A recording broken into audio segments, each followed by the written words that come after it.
بسم الله الرحمن الرحيم.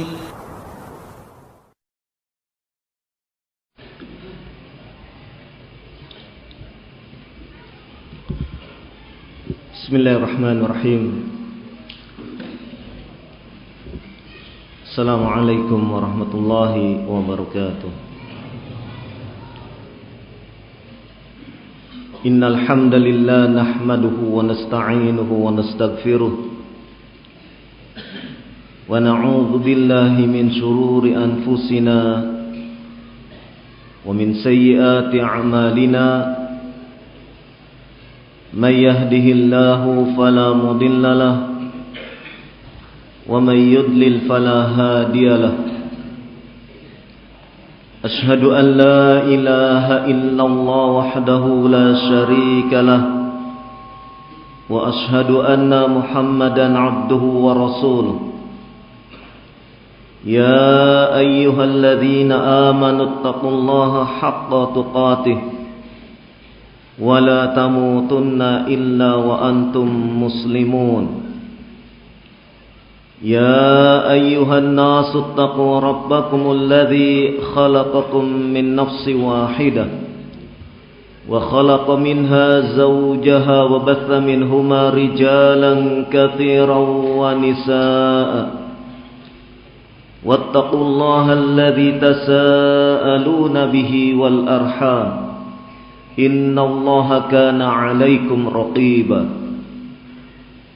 يا أيها الذين آمنوا اتقوا الله وقولوا قولا سديدا يصلح لكم أعمالكم ويغفر لكم ذنوبكم ومن يطع الله ورسوله فقد فاز فوزا عظيما. أما بعد فإن أصدق الحديث كتاب الله وخير الهدي هدي محمد صلى الله عليه وعلى آله وسلم وشر الأمور محدثاتها فإن كل محدثة بدعة وكل بدعة ضلالة وكل ضلالة في النار.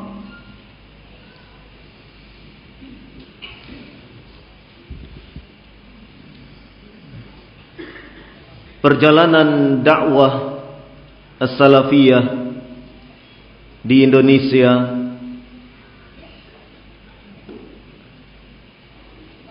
mengalami beberapa fase periode sesuai dengan dinamika pasang surut yang telah terjadi di dalam perjalanan dakwah tersebut.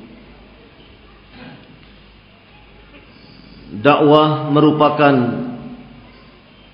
satu bentuk ibadah azimah, ibadatun azimatun, merupakan satu bentuk perbuatan yang mulia di mana Allah Subhanahu wa taala telah memerintahkan untuk menunaikan tugas dakwah tersebut.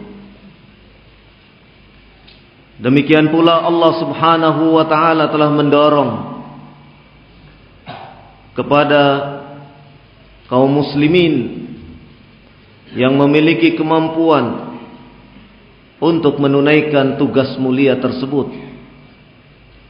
Dan bahkan Allah Subhanahu wa taala menjadikan orang-orang yang berkecimpung di dalam dakwah menunaikan ibadah yang agung tersebut dengan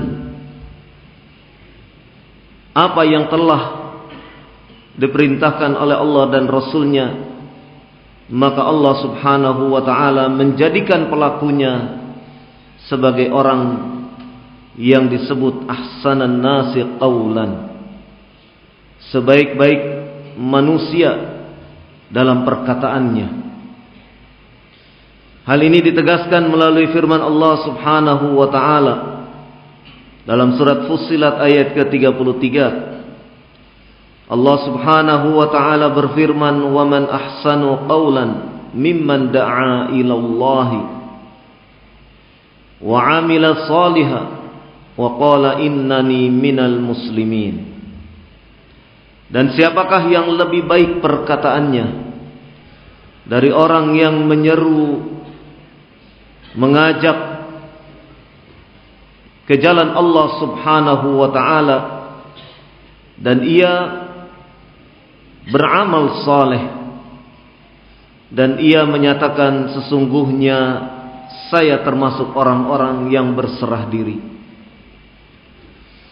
Demikian pula Allah Subhanahu wa ta'ala berfirman terkait dengan tugas dakwah ini. Dan di dalam firman Allah Subhanahu wa ta'ala ini kita dapati gambaran bahwasannya orang-orang yang mengikuti Rasulullah sallallahu alaihi wa ala alihi wasallam adalah orang-orang yang senantiasa berdakwah ilallahi ta'ala.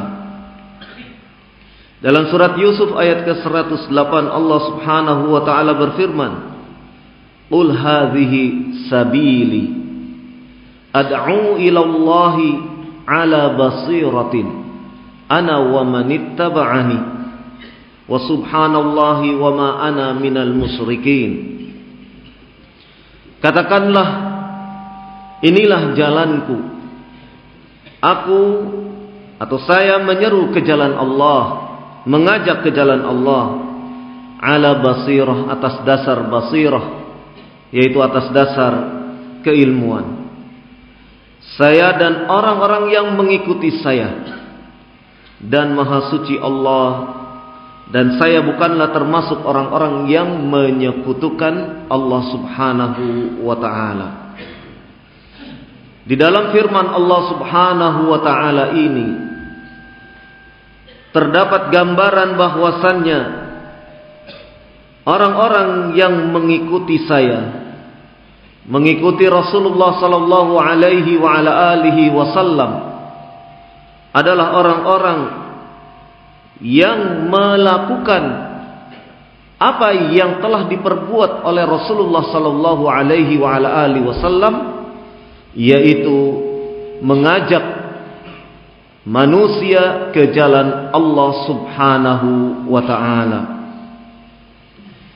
Disebutkan oleh Syekh Abdul Salam bin Barjas rahimahullah, faqauluhu wa manittaba'ani atfun 'ala dhamiri fi ad'u ila Allah, fa fiha dalilun 'ala anna atba'ahu sallallahu alaihi wa ala alihi wa sallam humud du'atu ila Allah ta'ala. Kalimat yang diambil dari firman Allah Subhanahu wa ta'ala, wa manittaba'ani, dan orang-orang yang mengikuti saya, merupakan bentuk ataf atas dhamir yang terdapat di dalam firman Allah Subhanahu wa ta'ala dalam kalimat ad'u ilallah, saya menyeru ke jalan Allah. Maka di dalam firman Allah Subhanahu wa ta'ala tersebut terkandung dalil sesungguhnya para pengikut Rasulullah sallallahu alaihi wa ala alihi wasallam, mereka adalah para duat. Mereka adalah orang-orang yang mengajak ke jalan Allah Subhanahu wa ta'ala. Sehingga dengan demikian jelaslah bahwasannya para pengikut Rasulullah sallallahu alaihi wa ala alihi wasallam, ia akan mengikuti jejak yang telah ditempuh oleh Rasulullah sallallahu alaihi wa ala alihi wasallam. Dan jejak tersebut yaitu menunaikan perintah Allah Subhanahu wa ta'ala untuk berdakwah. Berdakwah, mengajak segenap manusia ke jalan Allah Subhanahu wa ta'ala. Demikian juga Allah Subhanahu wa ta'ala berfirman di dalam surat Ali Imran ayat ke-104, wal takum minkum ummatun yad'una ilal khairi wa ya'muruna bil ma'ruf wa yanhauna 'anil munkar wa ulaika humul muflihun. Dan hendaklah ada di antara kalian satu umat, yaitu sekelompok manusia yang memiliki tugas yad'una ilal khair. Mereka menyeru, mengajak kepada kebaikan, mengajak agar segenap manusia melaksanakan, menunaikan nilai-nilai Islam di dalam kehidupannya. Dan bertugas pula wa ya'muruna bil ma'ruf wa yanhauna 'anil munkar, yaitu memerintahkan mereka untuk melakukan hal-hal yang ma'ruf dan melarang, mencegah mereka untuk mengerjakan perbuatan yang mungkar. Maka Allah Subhanahu wa ta'ala menyatakan di akhir ayat ini, wa ulaika humul muflihun. Mereka itu adalah orang-orang yang mendapatkan kemenangan. Inilah keutamaan orang-orang yang berdakwah, mengajak manusia ke jalan Allah Subhanahu wa ta'ala. Juga di dalam surat An-Nahl ayat 125, Allah Subhanahu wa ta'ala berfirman, ud'u ila sabili rabbika bil hikmati wal mau'izatil hasanah. Al-ayah. Serulah oleh engkau ke jalan Allah, ke jalan Rabbmu, yaitu Allah Subhanahu wa ta'ala, bil hikmati wal mau'izatil hasanah, dengan cara yang hikmah, dengan cara yang telah dituntunkan oleh Rasulullah sallallahu alaihi wa ala alihi wasallam, dan dengan nasihat yang baik. Ayat-ayat Allah Subhanahu wa ta'ala yang telah kita dengar tadi mendorong kita untuk senantiasa menunaikan tugas dakwah ini. Demikian pula manakala kita menengok hadis-hadis Nabi sallallahu alaihi wa ala alihi wasallam, di sana pun kita akan dapati dorongan yang sedemikian kuat untuk kita menunaikan tugas berdakwah di jalan Allah Subhanahu wa ta'ala.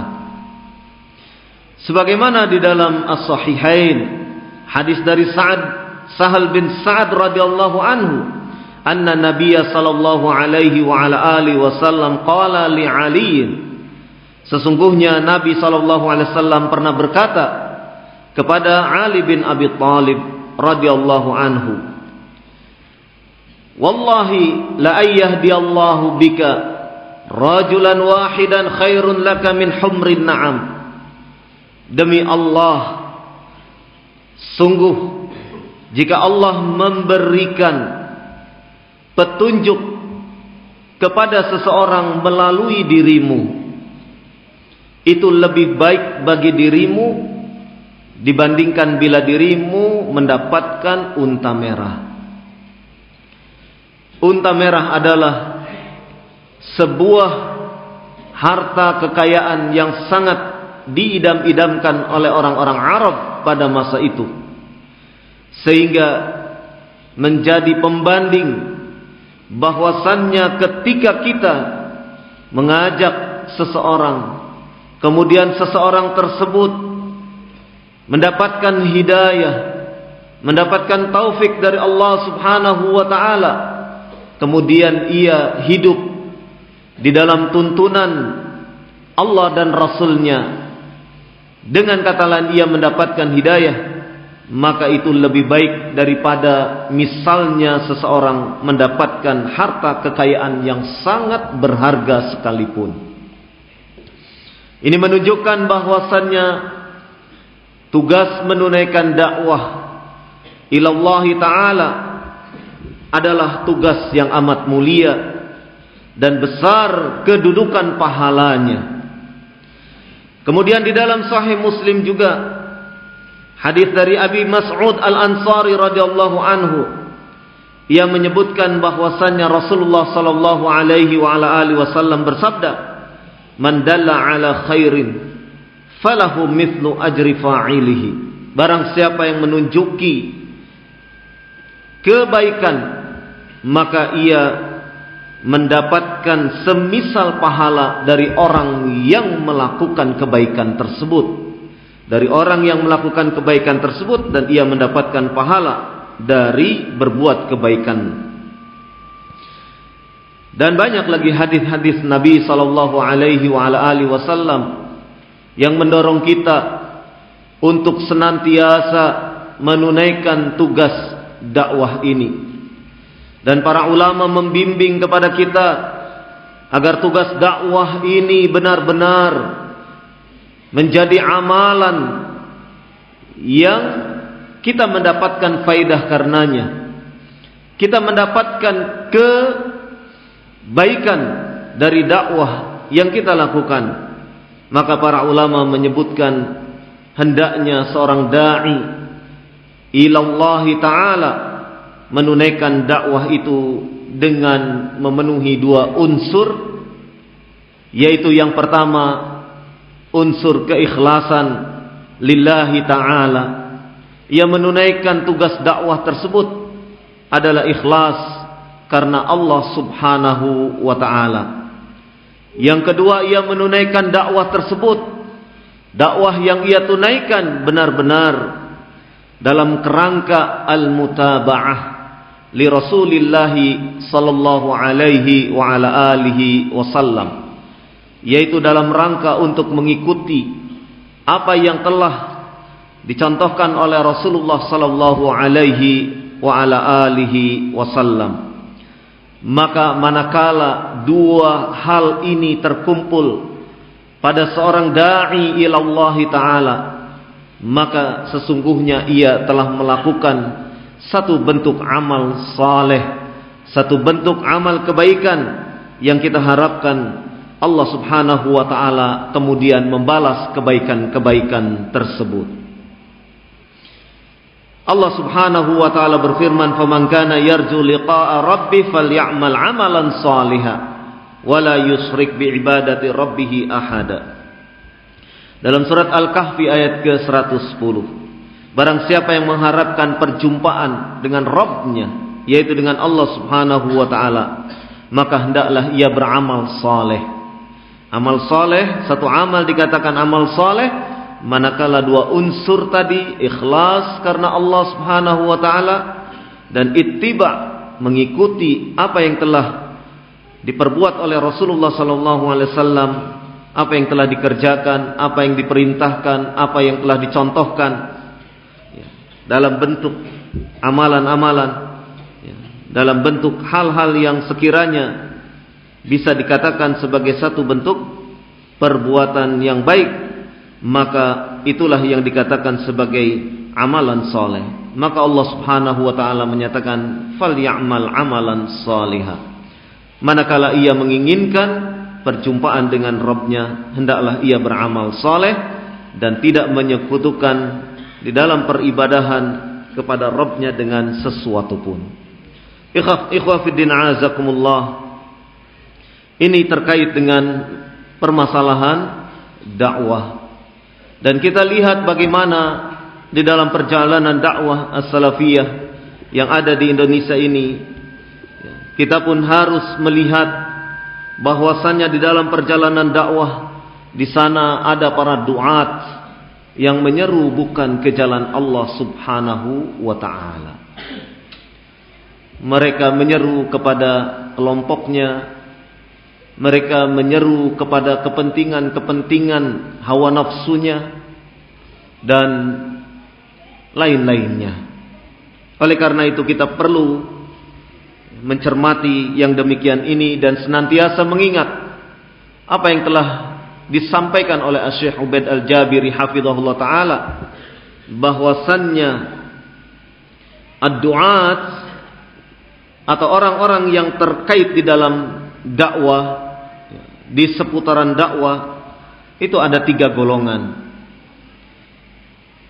As-sinful awal, golongan yang pertama, hum ahlul basirah. Mereka adalah orang-orang yang berdiri di atas basirah, di atas ilmu, di atas sesuatu yang sifatnya ilmiah. Ahlul basirah, mereka ini adalah orang-orang yang berdakwah dengan bekal keagamaan yang ada pada diri mereka, dengan fikih, pemahaman di dalam agama Allah berdakwah dengan cara hikmah, dengan menunaikan nasihat, menyampaikan nasihat yang baik dengan hujah, argumentasi, dengan berbagai macam barahin, keterangan-keterangan yang nyata, maka mereka adalah orang-orang yang disebutkan di dalam firman Allah Subhanahu wa taala, "Qul hadhihi sabili ad'u ila Allah ala basiratin ana wa manittaba'ani." Yaitu dalam surat Yusuf ayat ke-108. Para duat yang termasuk kelompok ini, itulah yang kita ikuti. Itulah yang kita jadikan sebagai rujukan. Para da'i yang menyeru ke jalan Allah Subhanahu wa taala, dan mereka termasuk ahlul basirah. Karena yang mereka serukan adalah sesuatu yang bisa dipertanggungjawabkan di hadapan Allah Subhanahu wa taala. Yang mereka serukan adalah bukan dalam rangka untuk mencari pengikut. Yang mereka serukan bukan dalam rangka untuk memuaskan hawa nafsunya.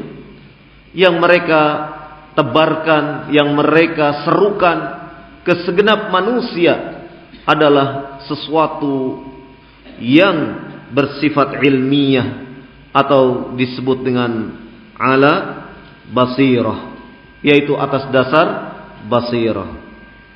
Kemudian yang kedua, du'atul jahl, para da'i yang diliputi dengan kejahilan, ketiadaan ilmu, yang ia dapatkan hanyalah sebatas keterpukauan dalam hal masalah retorika, atau kenyamanan ketika ia mendengarkan kalimat demi kalimat, yang kalimat demi kalimat itu tidak di atas basirah, bahkan hanya mengandalkan gelak tawa, lucu, dan lainnya. Para duat yang demikian ini adalah orang-orang yang mereka bergerak di dalam dakwah tetapi tidak menyebarkan ilmu, sehingga tidak ada perubahan secara signifikan terhadap umat yang didakwahinya. Umat yang didakwahi tidak mendapatkan fawaid, tidak mendapatkan nilai-nilai yang harus ia amalkan. Dan duat yang seperti ini, kata Syekh Ubaid Al-Jabiri hafizahullah ta'ala, adalah merupakan tangga atau titian untuk menuju kepada ahlul ahwa, yaitu orang-orang yang terjerumus kepada hawa nafsu.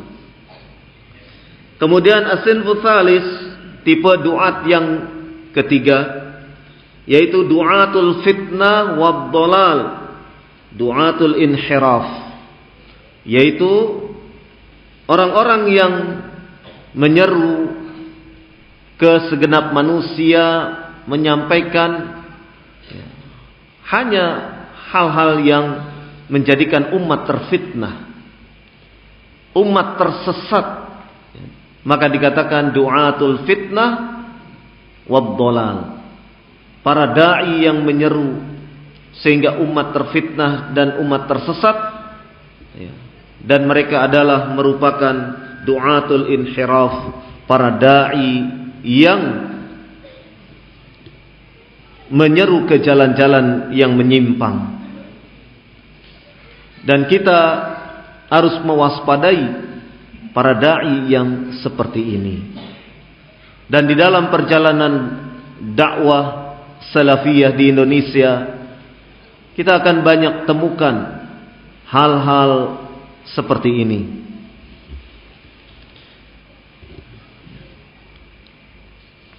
Berbagai macam du'atul fitnah wad dhalal atau du'atul inhiraf, dari mulai yang bergaya khawarij, dari mulai yang bergaya mu'tazilah, dari mulai yang menebarkan pemahaman-pemahaman sufi, atau pemahaman-pemahaman orientalis, dengan bahasa yang kita temui sekarang, yaitu menebarkan pemahaman liberal, sekular, kemudian juga menebarkan pemahaman plural, yang itu semua mereka serukan, dan manusia diajak untuk ke jalan yang mereka serukan tersebut,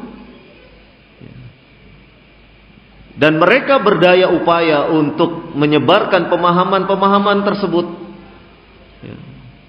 Orang-orang plural, liberal, sekular tidak segan-segan untuk membeli media yang akan dijadikan sebagai sarana menyebarkan pemahaman-pemahaman sesat dan menyesatkan tersebut. Ikhwah fiddin a'azakumullah, kalau kita melihat, menengok ke belakang, walaupun dalam materi ini perjalanan dakwah salafiyah di Indonesia, saya hanya ingin tidak seluruhnya diungkap karena keterbatasan waktu, tapi ada beberapa titik-titik yang mesti kita lihat sebagai bentuk betapa du'atul fitnah, du'atul dolal, du'atul inhiraf sedemikian kuat untuk merusak tatanan dakwah salafiyah, terkhusus yang ada di Indonesia. Perjalanan dakwah salafiyah di Indonesia mulai tumbuh pasca konflik di Afghanistan mulai mereda. Dari sanalah kemudian orang-orang yang tadinya belajar di Pakistan atau mungkin di Afghanistan kembali ke tanah air, dan kemudian mereka bergerak menyampaikan dakwah dengan apa yang disebut sebagai dakwah salafiyah. Kita mengenal nama-nama seperti Ja'far Umar Talib, Yazid Abdul Qadir Jawas, kemudian Yusuf Uthman Ba'isha, kemudian yang lain-lainnya seperti Abu Nida Khamsaha atau Ahmad Faiz Asifuddin dan yang lain-lainnya. Nama-nama itu di era tahun 1900, 1902, 1903, awal tahun 90-an adalah nama-nama yang termasuk banyak menyedot perhatian anak-anak muda, terkhusus para mahasiswa di kampus. Mereka menyuarakan dakwah salafiyah. Ketika itu mereka semua bersatu. Dalam perjalanannya dakwah terus mendapatkan ujian demi ujian. Artinya orang-orang yang bergerak di dalam dakwah tersebut satu demi satu mulai mengalami pergeseran-pergeseran di dalam mauqif, sikap, pemikiran dalam hal menyandang tugas dakwah ini. Di antara pusat-pusat pergerakan dakwah pada masa itu yaitu di Pondok Pesantren Al-Irsyad Tengaran, Salatiga, atau di Jogja yang dipusatkan setelah membentuk yayasan Ihya'us Sunnah, dipusatkan di Degolan, Jalan Kaliurang, yang kemudian setelah ada perubahan pemikiran, perubahan sikap, perubahan sudut pandang, kemudian di kota Jogja dibuat yayasan baru lagi, yaitu Yayasan Majlis At-Turab Al-Islami. Yayasan ini menjadi kendaraan bagi Abu Nida Khamsaha, Saleh Suaidi, kemudian yang lainnya. Ini perkembangan awal dari dakwah as-salafiyah di Indonesia. Karena sudah masuk waktu Isya, kita skors dulu. Ya. Insyaallah kita lanjutkan setelah menunaikan salat Isya. Wallahu a'lam bishawab. Subhanakallahumma wa bihamdik asyhadu an la ilaha illa anta astaghfiruka wa atubu ilaik. Wassallallahu ala nabiyyina Muhammad walhamdulillahi rabbil alamin.